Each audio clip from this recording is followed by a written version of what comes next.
Delhi court દ્વારા રાહુલ ગાંધી અને સોનિયા ગાંધીને રાહત આપ્યા બાદ ગુજરાત કોંગ્રેસ દ્વારા આ નિર્ણયના સંદર્ભમાં અલગ અલગ જગ્યાએ રેલીઓ અને પ્રદર્શન કરવામાં આવી રહ્યું છે।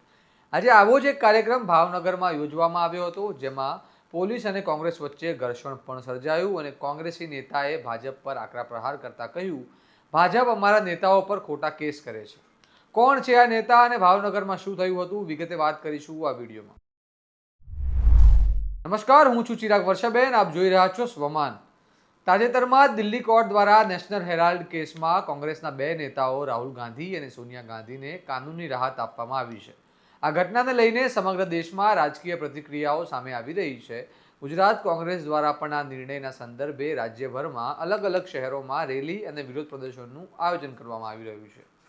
આ જ ક્રમમાં ભાવનગર શહેરમાં પણ કોંગ્રેસ દ્વારા વિરોધ પ્રદર્શન કરવામાં આવ્યું હતું।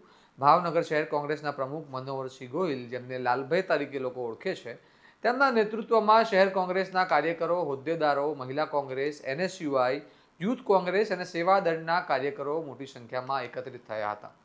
ભાવનગર શહેરના પીલ ગાર્ડન વિસ્તારમાં લોહાણા સમાજની વાડી સામેના ગેટ પાસે કોંગ્રેસ કાર્યકરો સત્યમેવ જયતેના નારા સાથે વિરોધ પ્રદર્શન કરતા જોવા મળ્યા હતા।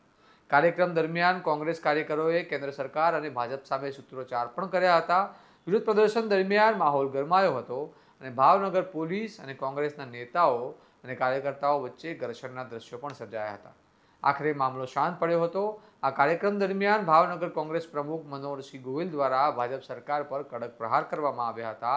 તેમણે કહ્યું હતું કે ભાજપ સરકાર કોંગ્રેસને બદનામ કરવા સતત કાવતરા રચી રહી છે અને કોંગ્રેસના નેતાઓને ખોટા કેસમાં ફસાવવામાં આવી રહ્યા છે। આપ સૌ જાણો છો એમ મોદી સરકારના મલિન ઇરાદા આજે સમગ્ર દેશની જનતા સમક્ષ ખુલ્લા પડ્યા।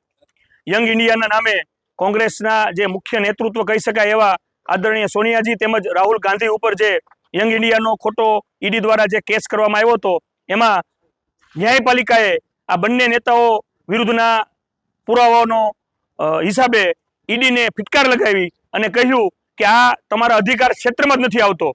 એટલે આજે આ મોદી સરકારના બદ ઇરાદાનો પર્દાફાશ થયો છે। સમગ્ર દેશે આજ જોયું કે મોદી સરકાર પોતાના બદ ઇરાદા માટે મુખ્ય વિરોધ પક્ષના આગેવાનો હોય એને તાનાશાહીના ભાગરૂપે કેસ કરી અને ફિટ કરવાની કોશિશ કરે છે, એવું આજે સમગ્ર દેશે જોયું।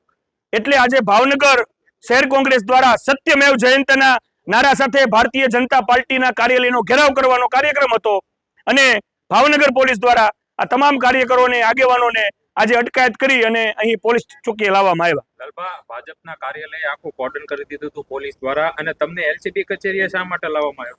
LCB લોકલ ક્રાઇમ બ્રાન્ચનું કામ શું હોય છે, જે એક હદ કરતા વધારે ગુનાહિત ઇતિહાસ ધરાવતા હોય એવા લોકોને લાવવામાં આવે છે। એટલે આ ભાજપ સરકાર શું સમજે છે, પોતે તાનાશાહી છે અને બીજા ઉપર તાનાશાહી થોપવાની વાત કરે છે।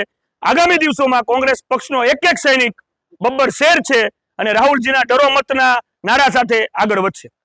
લાલબા, આજે તમામ ડિવિઝનના પીઆઈ હતા, LCBના પીઆઈ હતા, SOGના અધિકારી હતા। સામાન્ય રીતે જ્યારે લોકશાહીની અંદર વિરોધ કરવાનો દરેકને હક છે, તો પછી કોંગ્રેસને શા માટે વિરોધ અવારનવાર નથી કરવો? કોંગ્રેસ પક્ષ એ મુખ્ય વિપક્ષમાં છે અને ભારતીય જનતા પાર્ટી જાણે છે જે આ સરકારી જે સંસ્થાઓ છે, આ પોલીસ છે, આ ઈડી છે, આ CID છે, CBI છે, એનો ગેરઉપયોગ કરવો એના માટે ભારતીય જનતા પાર્ટીની સરકાર જાણીતી છે, એટલે જ આ કરવામાં આવ્યું। આ સમગ્ર મામલે ભાવનગરમાં રાજકીય માહોલ ગરમાયો છે અને આગામી દિવસોમાં પણ આવા કાર્યક્રમો રાજ્યભરમાં જોવા મળી શકે છે।